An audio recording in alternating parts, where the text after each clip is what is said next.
মূলত আজকের এই যে ফ্লাওয়ার বোকেটা আপনারা দেখতেছেন, আজকে এই ফ্লাওয়ার বোকেটা আমি স্পঞ্জের মধ্যে রেডি করতেছি। তো স্পঞ্জের মধ্যে আমি কেন রেডি করতেছি আজকে এই বিষয়টা আমি আপনাদের সাথে শেয়ার করতে যাচ্ছি। তার আগে আমি আপনাদেরকে ফ্লাওয়ার সম্পর্কে একটু ডিটেলস খুলে বলি। আজকে যে ফ্লাওয়ার বোকেটা আমি রেডি করতেছি, এই ফ্লাওয়ার বোকেটার প্রাইস কত টাকা হবে তাও আপনারা এই ভিডিওর মাধ্যমে জানতে পারবেন।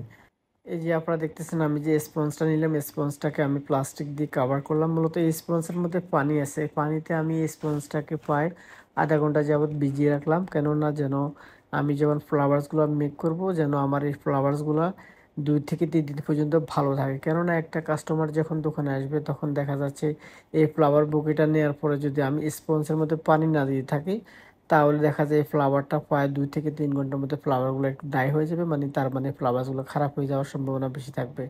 এই স্পঞ্জের মধ্যে পানি দিয়ে রাখার কারণটা হচ্ছে ফ্লাওয়ারগুলো যেন দীর্ঘ সময় পর্যন্ত ভালো থাকে। তো আমি আজকে আপনাদের সাথে শেয়ার করতেছি কেন আমি আজকে স্পঞ্জের মধ্যে ফ্লাওয়ার বুকেটা রেডি করতেছি।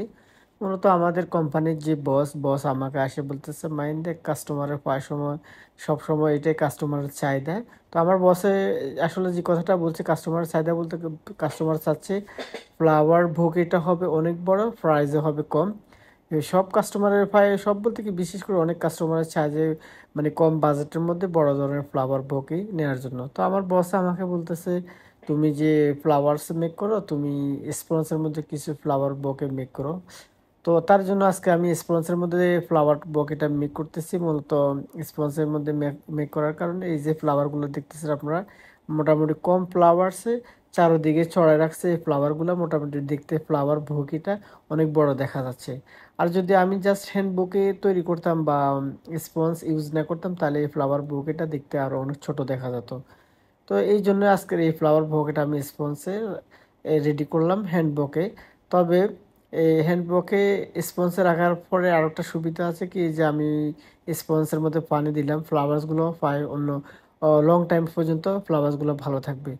এর অবস্থা প্রিয় দর্শক, এই যে মোটামুটি আপনারা দেখতেছেন আমি যে ফ্লাওয়ার বুকেটা মেক করলাম হোয়াইট জারবারা, হোয়াইট রোজ এবং ফুসি বেবি রোজ দিয়ে আজকের এই ফ্লাওয়ার বুকেটা রেডি করলাম। এই যে আপনারা দেখতেছেন পিঙ্ক কালার র্যাপিং দিয়ে আজকের এই ফ্লাওয়ার বুকেটা আমি রেডি করলাম। এবং এই যে এখন দেখতেছেন সরিতা রিবন, তার মানে আমি রিবন করতেছি এই ফ্লাওয়ার বুকেটা। তো এই ফ্লাওয়ার বুকেটার প্রাইস ছিল ওমানের রিয়ালে 15 রিয়াল, 15 রিয়াল ফ্লাওয়ার বুকে, যেটা বাংলাদেশি টাকা 4500 টাকা থেকে একটু বড় হবে।